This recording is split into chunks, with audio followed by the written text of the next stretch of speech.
एक बार एक पिता अपने बेटे के लिए सुपरमार्केट से एक टॉय लेता है। वो टॉय आखिरी होता है, तभी एक पुलिस ऑफिसर उसके पास आ जाता है और कहने लग जाता है, ये टॉय पहले मैंने देखा है, ये मुझे दे दो। लेकिन वो पिता आराम से उसे कह देता है, ये टॉय आखिरी बचा है और मेरे बेटे को इसकी काफी जरूरत है, उसने मुझे स्पेशली कहा था कि ये लेते हुए आना।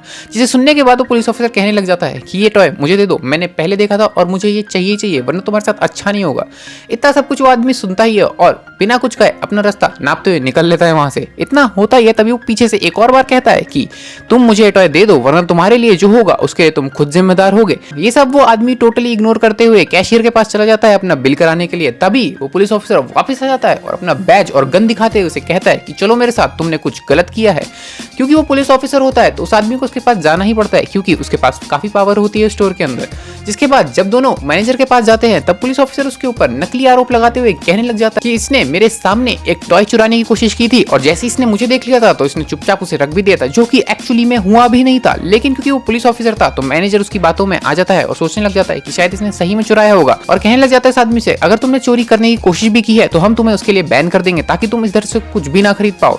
ये सब हो ही रहा होता है तभी एक स्टोर में काम करने वाली लड़की आ जाती है और कहने लग जाती है, 2 मिनट रुक जाओ, एक्चुअली में तो ऐसा कुछ हुआ ही नहीं है, मैंने सारे कैमरा खोल के देख लिए हैं और कैमरा में मुझे तो बिल्कुल भी चोरी करते हुए नहीं दिखा। जिसके बाद वो पुलिस ऑफिसर काफी डर जाता है और समझ में आ जाता है कि अब मैं फंस चुका हूं यहाँ पे। तभी वो मैनेजर भी क्लिप्स देख लेता है कैमरे की और समझ जाता है कि यहाँ पे तो बहुत गड़बड़ चल रही है।